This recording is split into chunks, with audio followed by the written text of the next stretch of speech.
Vamos conversar agora com o deputado federal Rubens Ottoni, do PT. Muito bom dia, deputado. Obrigada pela sua participação ao vivo com a gente. Bom dia, é uma satisfação poder participar com vocês desse espaço privilegiado de comunicação. Deputado, vamos começar com a utilização da Lei Rouanet nessas manifestações populares. Como é que isso vai funcionar? E que contrapartida o empresário vai levar? Olha, a minha avaliação é que hoje o Brasil está muito carente de políticas públicas na área da cultura, na área da educação, na área do esporte, do lazer, e é preciso que nós tenhamos recursos direcionados para poder fazer valer e dar oportunidade à nossa juventude, dar oportunidade à população em geral para avançar nas suas qualidades e também no seu potencial. Vejo que estas manifestações políticas, as manifestações políticas, elas não devem ter esse tipo de aporte. Agora, manifestações populares, manifestações culturais populares, manifestações da vida, do dia a dia da população, estas sim nós precisamos dar uma atenção especial e inclusive incentivar para que elas possam ser potencializadas. São 9h54. Quando a gente coloca um assunto aqui para falar, o ouvinte da Band News já se manifesta. E foi assim antes Como sempre, né? Exatamente. Foi assim antes do senhor entrar já no ar, viu, deputado? A gente anunciou aqui em entrevista e o Veldo mandou a seguinte mensagem aqui.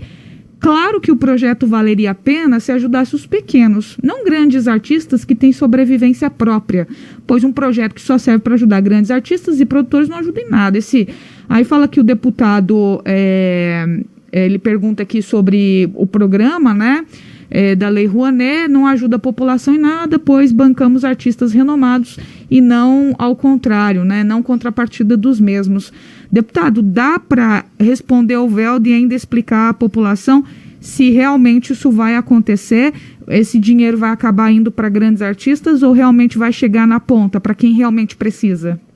Não, ele tem toda a razão, é esse o nosso questionamento e nós queremos que o governo ele tenha a preocupação de elaborar políticas públicas que vá além dessa questão do mecenato, da participação dos empresários. O governo precisa investir com recurso público para gerar políticas públicas para atender a quem precisa, a quem necessita, ao pequeno. Então, no nosso governo, no governo Lula, nós tivemos um projeto importante que infelizmente foi desativado já nesse governo, que é o Cultura Viva.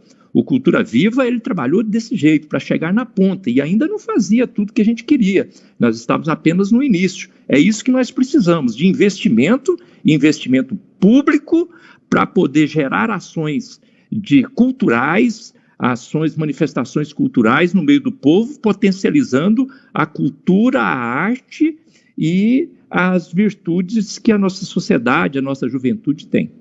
Agora, deputado Flávio. Não, pois não, Rosane. Eu queria saber assim, deputado, a gente continua ainda no assunto da cultura, mas como é que a gente discute cultura num momento como esse e ainda mais no momento oportuno que o presidente Jair Bolsonaro vetou vários pontos da LDO e no momento em que a assistência social é tão importante, a gente precisa olhar mais para essa população que já estava desassistida e ficou mais desassistida ainda. Então são vários pontos votados na LDO e a gente volta e pergunta, mas deputado, a gente precisa assistir aquelas pessoas que estão em situação miserável nesse momento e a gente está discutindo cultura.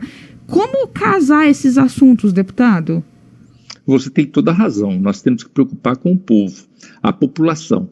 E o povo mais simples, humilde, trabalhador, hoje ele está muito carente. Por quê? Porque a política desastrosa do governo Bolsonaro levou a uma situação de tragédia no Brasil. De um lado, o desemprego aí batendo a casa de mais de 15 milhões de pessoas desempregadas e o que é mais grave, do outro lado, a carestia, os preços lá em cima. Isso leva o quê? Milhões e milhões de famílias a uma situação de fome. E aí você tem toda a razão. É preciso investimento do governo federal no sentido de poder gerar emprego, para poder gerar renda e dar dignidade às famílias. Agora, nessa preocupação de poder garantir a plenitude da cidadania, ela prevê e tem que começar, evidentemente, por aquilo que é o extremamente necessário, mas também tem que chegar à cultura, tem que chegar à educação, chegar à saúde, para garantir a plenitude da sua cidadania. Deputada, em relação à lei de diretrizes orçamentárias para o ano que vem, o presidente vetou 34 dispositivos e isso representa o quê? Olha, representa que a população cada vez mais verá o desmonte das políticas públicas, ao invés de, no momento onde a nossa economia ela está debilitada e o governo investir para recuperá-la, o que o governo está fazendo é uma ação equivocada. Eu tenho dito isso, a política econômica de Guedes e Bolsonaro é totalmente o contrário do que o Brasil precisa. No momento de crise econômica, nós precisamos de investimento público para poder gerar emprego, gerar renda e tirar a economia da estagnação. Eles estão fazendo exatamente o contrário. Na crise econômica, eles cortam gastos, faz ajuste fiscal e isso, a economia que já está travada, vai ficar mais travada ainda e fazendo com que haja o incentivo do desemprego e o aumento da carestia, infelizmente. Deputado, uma coisa que realmente eu, como cidadã, eu não entendo. Nós vivemos um sistema presidencialista e nós temos um Congresso, aliás, com inúmeros partidos. Eu acho que existem partidos até demais para um país como o nosso. E mesmo assim, essa questão de economia, essa questão de sociedade, sempre aponta na cabeça do presidente. Mas e aí, o Congresso? Qual que é o papel do Congresso? O Congresso não consegue reverter essa situação, conversando, fazendo nova votação, derrubando o veto que foi vetado? Eu gostaria que o senhor entendesse isso. É muito importante. É por isso que nós precisamos ter um Congresso ativo, um Congresso que represente a sociedade, que tem a preocupação de poder fazer valer os interesses e as necessidades da maioria do povo. Esse é o caminho ideal e é por isso que precisa ter o equilíbrio de poderes. Infelizmente, não é o que nós estamos vivenciando hoje no Brasil.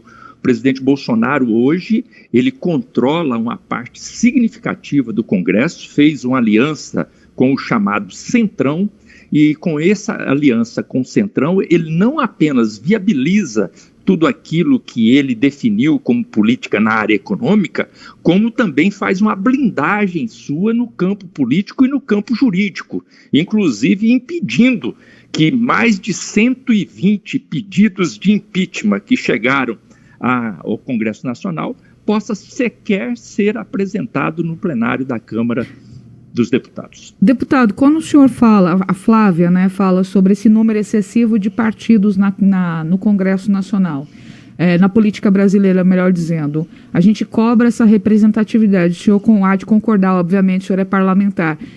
Eu fico me perguntando sobre uma discussão que era antiga e que a gente já falou, inclusive, possivelmente já falamos com o senhor em outras ocasiões.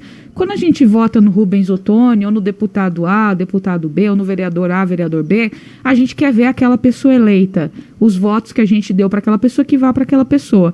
E essa é uma parte do Congresso, do parlamento, que não ouve a população e talvez não represente o desejo da população nesse momento, que eu estou me referindo aqui à volta das coligações partidárias.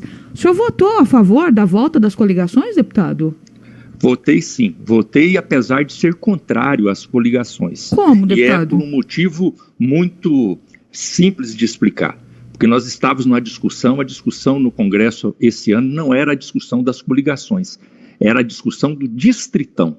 E o distritão seria, sim, aí acabar com a democracia no Brasil. O distritão seria exatamente aumentar a influência do poder econômico, acabar com os partidos políticos e aumentar o individualismo e a presença das celebridades, e não dar mais oportunidade para que as lideranças populares pudessem participar da política. Então nós fomos obrigados na Câmara a fazer a política do mal menor, para podermos evitar a aprovação do distritão.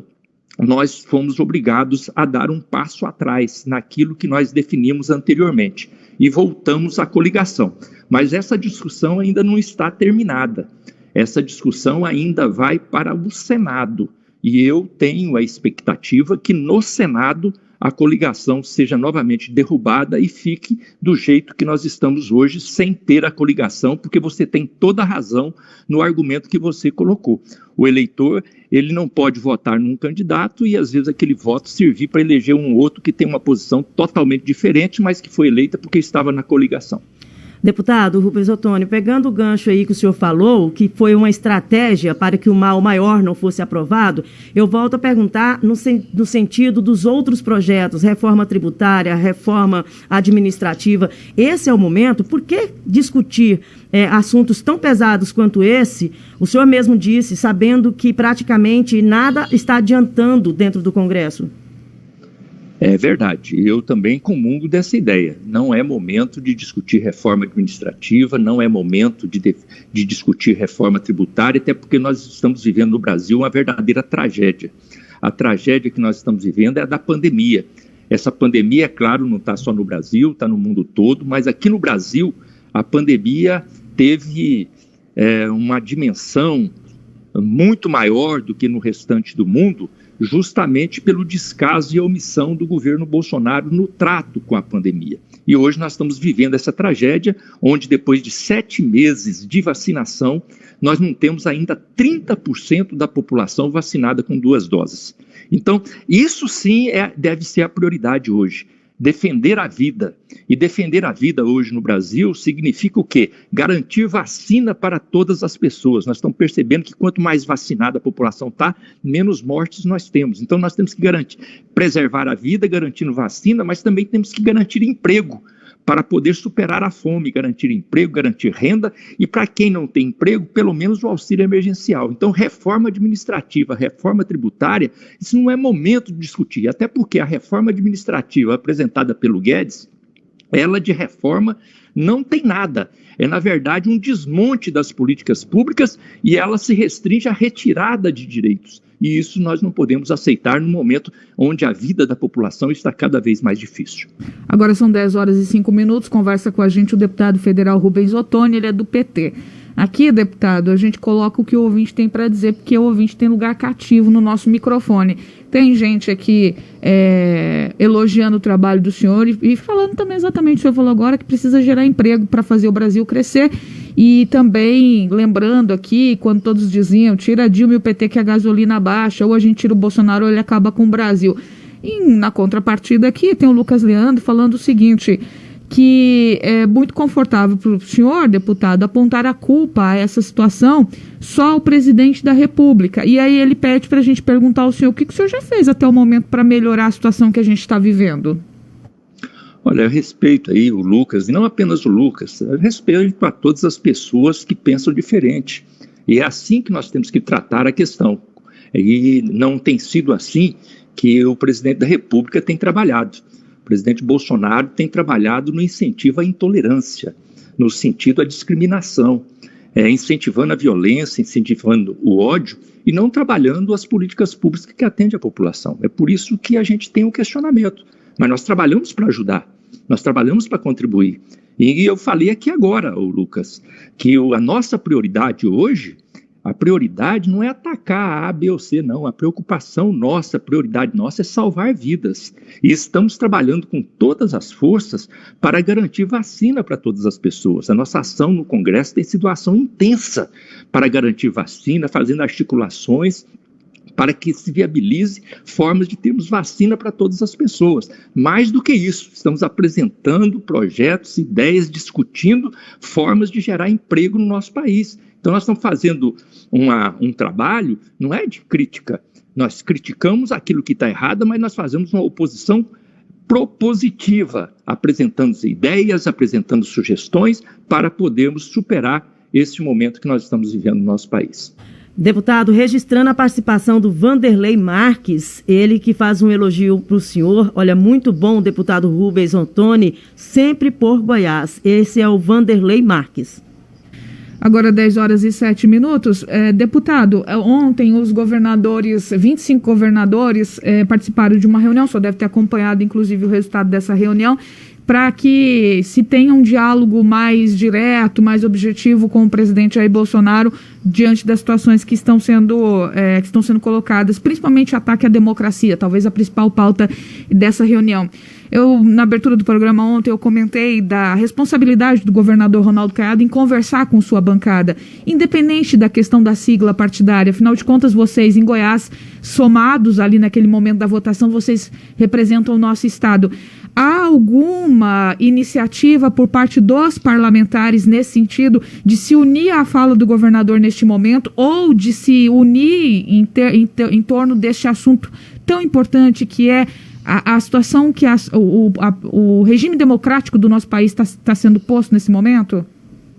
Olha, é importante ressaltar o papel importante, a visão madura, a ação de maturidade da bancada federal em Goiás, não apenas nessa legislatura, mas já há algum tempo. Independente das diferenças partidárias, das disputas políticas, das disputas eleitorais, naquilo que diz respeito à defesa do país, à defesa da democracia, a bancada sempre esteve unida, e nesse momento não tenho dúvida nenhuma que estará mais uma vez unida, e há uma tendência na sociedade, as manifestações, essa reunião que você citou aí dos governadores, ela foi muito importante, porque é uma reunião de governadores dos mais diferentes partidos, de mais diferentes posicionamentos eleitorais também, e eles estiveram reunidos numa visão de defesa daquilo que é maior, que é a nossa democracia, que é a defesa da nossa Constituição.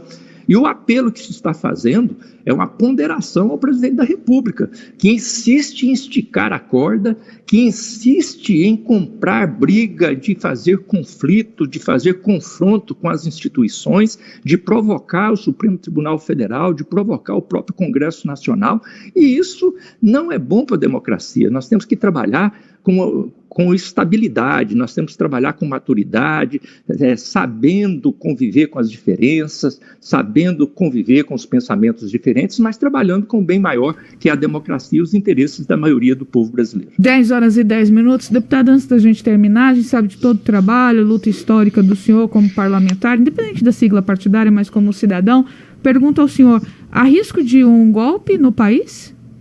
Não acredito mesmo, porque o povo brasileiro não aceitaria isso. Eu vejo que o presidente Bolsonaro flerta cada vez mais com essa hipótese e insinua, dá a impressão que isso estaria a caminho, mas não acredito que isso seja possível. Esses dias foi feita uma alegoria, alguém aí no meio de comunicação falou isso e eu, concordo com isso.